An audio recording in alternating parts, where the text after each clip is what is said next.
Good morning, students. Myself Sushila Balakodalkar. I am from Maswad. My B.Pharm completed in Satara College of Pharmacy, Satara, Degaon, and 1 year experience in teaching for me.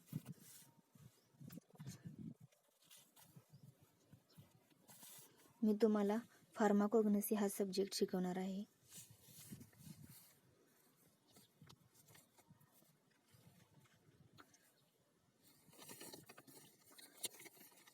तर फार्माकोग्नसी म्हणजे काय हे बघूया पहिल्यांदा आपण. फार्माकोग्नसी means what?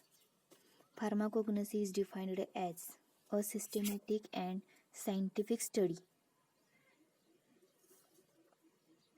Then structural, physical, chemical and biological characters of crude drug, including the study of their history, cultivation, collection and properties for market. Okay. Physical chemical फार्माकोग्नसीमध्ये काय येतं तर त्याच्या फिजिकल केमिकल आणि बायोलॉजिकल कॅरेक्टरिस्टिक्स येतात. म्हणजेच काय तर in general colour, odour, taste, size, shape, then special features like touch, structure, then fracture, presence of trichomes and presence of ridges of crude drugs are studied under the morphology. Aromatic odors of umbelliferous fruits and sweet taste of licorice are the example of this type of evaluation. Okay. Then फार्माकोग्नसी मध्ये काय काय येतं तर त्या ड्रगची history, त्यानंतर त्याचं cultivation, collection, तो drug कधी काढायचा, कोणत्या मंथमध्ये काढायचा, नंतर प्रिपरेशन फॉर मार्केट. ओके. फार्माकोग्नसीमध्ये काय येतं तर पान, leaves, fruit, root, then stem, bark, then etcetera. Okay. मग यामध्ये आपल्याला माहीत असलेले असतात, तसेच आपल्या रोजच्या जेवणामध्ये पण असतात ते ड्रग. दॅट इज म्हणजेच काय कार्डॅमम, फनेल, कोरिअंडर, हनी, जिंजर, देन टर्मेरिक. ओके. असे खूप ड्रग असतात. पण जेव्हा ते शिकत असतं तेव्हा आपल्याला वाटते अरे हा ड्रग म्हणजे आपण असतो ते. तसं करायला गेलं तर फार्माकोग्नसी काही अवघड नाही. जर तुम्ही आवडीने जर शिकायला गेला तर कोग्नोसिस हा सब्जेक्ट खूप सोपा आहे.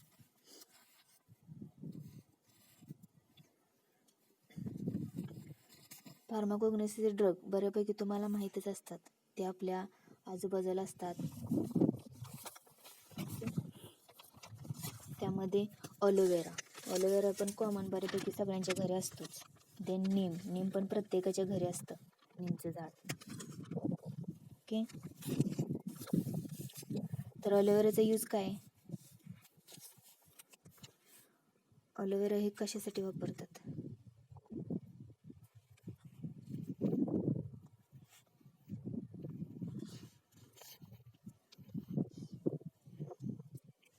अलोवेरा हा प्रत्येकाच्या घरासमोर असतो. अलोवेराचा यूज काय तर aloe vera is often used to treat burn. Okay. Aloe vera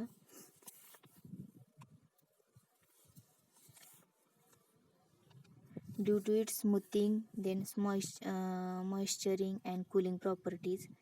Then aloe vera is often used to treat burn, then improve the digestive health. And neem use of neem is antimicrobial and antifungal properties of neem. Then hence kill the acne causing bacteria, while aloe vera gel keep the skin hydration.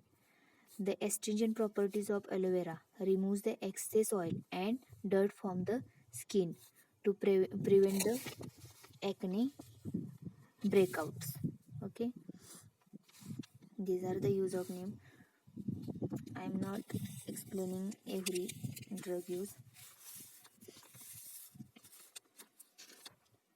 ते प्रत्येक ड्रगचा use हे लेक्चरला ज्या त्या लेक्चरला सांगितले जाईल. तर आता आपण कोग्नोसिसचा सिलेबस पाहूया.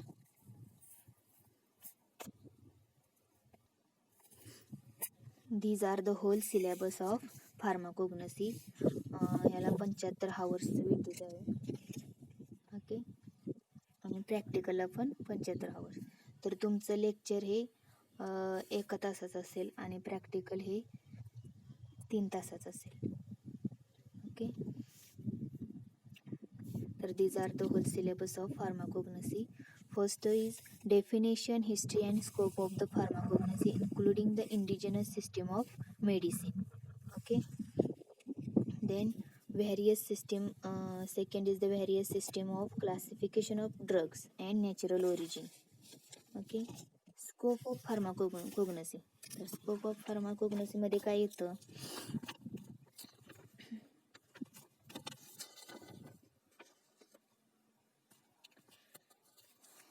To prevent the knowledge of natural plant and animal drugs. Okay, sorry, to provide the knowledge of natural plants and animal drugs.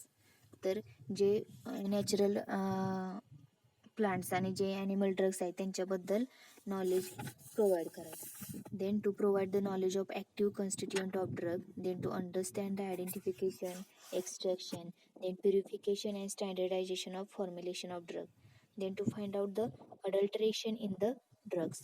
Then knowledge of pharmacognosy is useful in the production of species, then cereals, papers, fabrics, paints and also the bakery products. Okay, then history of pharmacognosy. What is the history of pharmacognosy? In papyrus Ebers and old documents written in the 1500 BC, then Egyptians were aware the medical uses of several plants and animals and human anatomy also. The great Greek physician Hippocrates, known as the father of medicine, studied the human anatomy and physiology. Then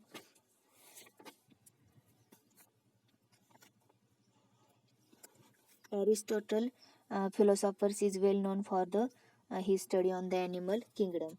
Then Theophrastus is well known for the study on plant kingdom. Then Dioscoride, a Greek physician, described several plants of medicine important in De Materia Medica.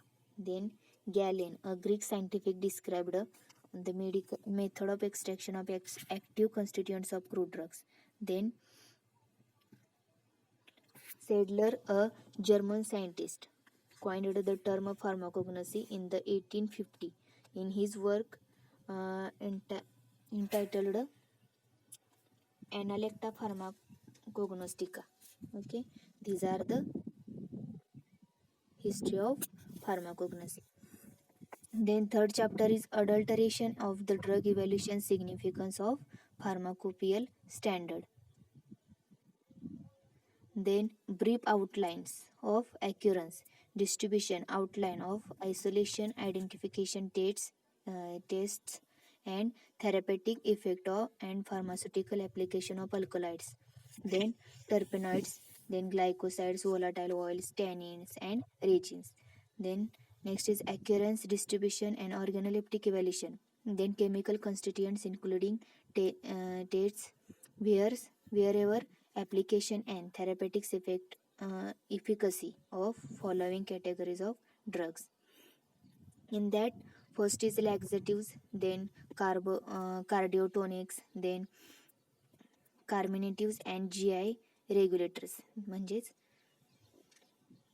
gastrointestinal regulators. Then astringent, then drug acting on the nervous system, then antihypertensive, then antitussive, then antirheumatics, then anti-tumor, anti-lipolytics, then anti-diabetics, diuretics, anti-dysenterics, and antiseptic and disinfectants, then antimalarials, then oxytotoxics, then vitamins, enzymes, and last is perfume and flavoring agents. These are the occurrence, distribution of organoleptic evaluation, chemical constituents including the taste. Okay, then pharmaceutical aids in in that honey, arachis oil, starch, kaolin, peptine, olive oil, then lanolin, beeswax, acacia, tragacanth, sodium alginate, then agar, gum, gelatin, then miscellaneous in that licorice, garlic, then picoiza, Dioscorea, then linseed, shatavari, shankapushpi, then pyrethrum, tobacco, collection and preparation of crude drugs for the market, as exemplified by ergot, opium, rolfia, and digital and senna. Then study of source, preparation and identification of fibers used in the sutures and surgical dressing, cotton, silk, wool, and regenerated fibers. Then gross anatomical studies of senna, datura, cinnamon, cinchona, fennel, clove, ginger, nux and ipecacuanha. Okay, these are the syllabus of pharmacognosy. Then in laxative, for example, aloe, rhubarb, then castor oil, isabgol, senna. Then cardiotonics in that digitalis and arjuna. Then carminative and GID regulators in that umbelliferous fruits and coriander, fennel, ajovan and cardamom. Then ginger, black pepper, asafoetida, nutmeg and cinnamon and clove. Okay. In astringent, catechu. Then drug acting on nervous system in that hyoscyamus, then belladonna, then aconite, ashwagandha, ephedra, opium, cannabis, nux vomica. These are the drug acting on the nervous system. Then antihypertensive, for example, rolfia. Then antitussive, for example, vasaka, tolubalsam and tulsi. Tulsi. Then antirheumatics, that is gugul and colchicum. Then antitumors, that is vinca. Then anti-lipotics, for example, cholmogra oil. Then antidiabetics in that pyrocarpus, gymnema and sylvester. Then in diuretics, gokharu, punarnam. Then antidysenterics in that ipecacuanha. Then antiseptic and disinfectants in that benzoin and myrrh, neem and curcuma. Then antimalarials in that cinchona. Then oxytoxics, oxyto 6 in that ergot is the example. Then vitamins in that shark liver oil and amla. Then enzymes, papaya, then diastase and yeast. Then perfumes and flavoring agent in that peppermint oil, lemon oil, orange oil, then lemongrass oil and sandalwood. Okay, these all drugs in your syllabus. Okay, syllabus हा hole तुमचा सगळा फार्माकोग्नोसिस syllabus आहे. नाव माझ्याकडे काही drugs आहेत ते तुम्हाला photo दाखवते त्याचे.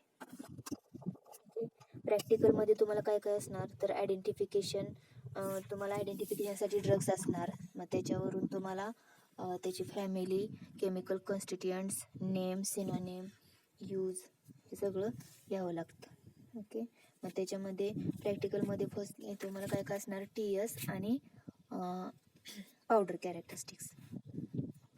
First, in practical identification of drugs by morphological characters, then physical and chemical test for evaluation of drug wherever applicable, then gross antimicrobial studies, that is TS, of the following drugs: senna, dhatura, cinnamon, cinchona, then coriander, fennel, clove, ginger and nux vomica, then ipecacuanha. Then identification of fibers and surgical dressing. These are the part of practical. Okay, now I will show some photos of drugs. Okay,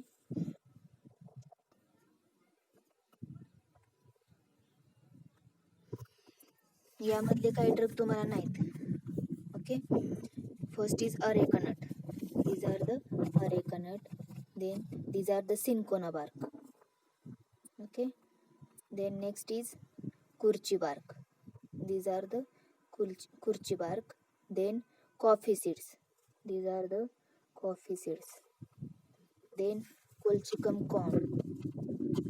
These are the colchicum corn. हे शंखासारखं दिसतं same. Then these are the rauwolfia. Rauwolfia हे कसं असतं, सापासारखं सरळ नसतं ते. Then next is ashwagandha root. these are the straight root.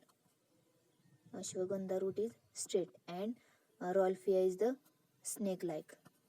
Okay, then Ephedra stem. These are the Ephedra stem.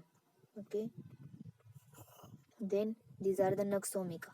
Okay, तुम्हाला ह्याचा TS पण आहे Naxomicaचा. These are the Naxomica. Then tobacco leaves.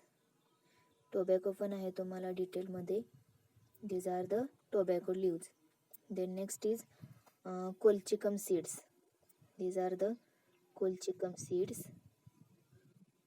Then these all over the drugs of pharmacognosy. Okay, याच्यामध्ये जे available आहेत ते तुम्हाला मी दाखवलेत. जसे अवेलेबल होईल तसे मी दाखवेन.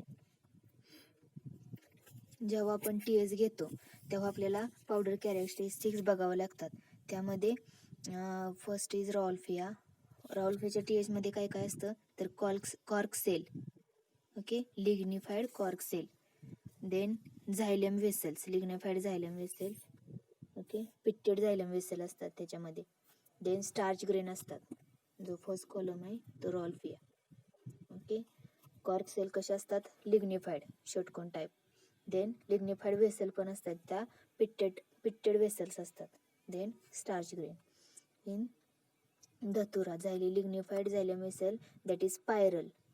These xylem vessels are shows like a spiral. Then multiple trichomes. These are the trichomes. Then epidermis and stomata. धतुरामध्ये काय असतं तर एपिडर्मिस आणि स्टोमाटा असं एकत्र पण दिसतं. देन इफेड्रामध्ये जास्त करून झायलेम फायबर्सच असतात. लिग्निफाईड नॉन झायलेम वेसल्स फायबर्स. झायलेम वेसल्स आणि फायबर्स पण असतात. त्याच्यात ब्राऊन मॅटर पण असतो. ब्राऊन मॅटर अशा टाईपमध्ये असतो in last. Okay, and pitted vessels in kurchi.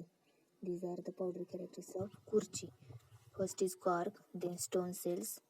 These are the stone cells and calcium oxalate crystal. Calcium oxalate crystal कसं साखराच्या स्फटिकासारखं दिसतं. Okay, and cinchona. These are the phloem fibers in cork cell.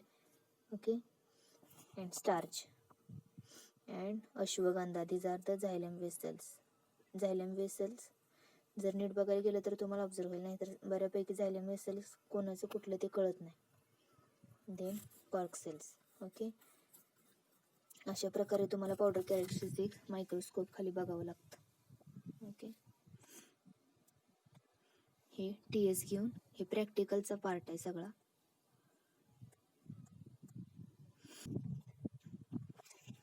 You understand all students? Syllabus of pharmacognosy and practical part. प्रॅक्टिकलमध्ये काय काय असणार आणि theory part काय काय असणार.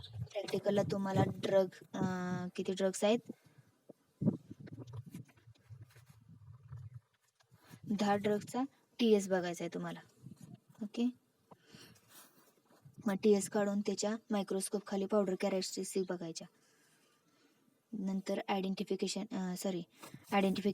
Of fibres and surgical dressing. नंतर इव्हॅल्युएशन टेस्ट त्याच्या ड्रग्सच्या पावडरच्या. ओके, हे तुम्हाला प्रॅक्टिकल असणार. आणि ड्रग थेअरी पार्ट म्हणजे structure, then identification, then biological characteristics, हे सगळं तुम्हाला थेअरी असणार. Okay, these are all over about the pharmacognosy subject. Now I will stop here. आता पुढच्या लेक्चरपासून आपण ओळीनं सगळं शिकवायला. फर्स्ट पहिल्यांदा definition and history and scope of the pharmacognosy and including the indigenous system of medicine हे घेणार आहे नेक्स्ट लेक्चरला आपण. तरी आधी तुम्ही जरा प्रिपेअर व्हा. Okay, now I will stop here. Thank you.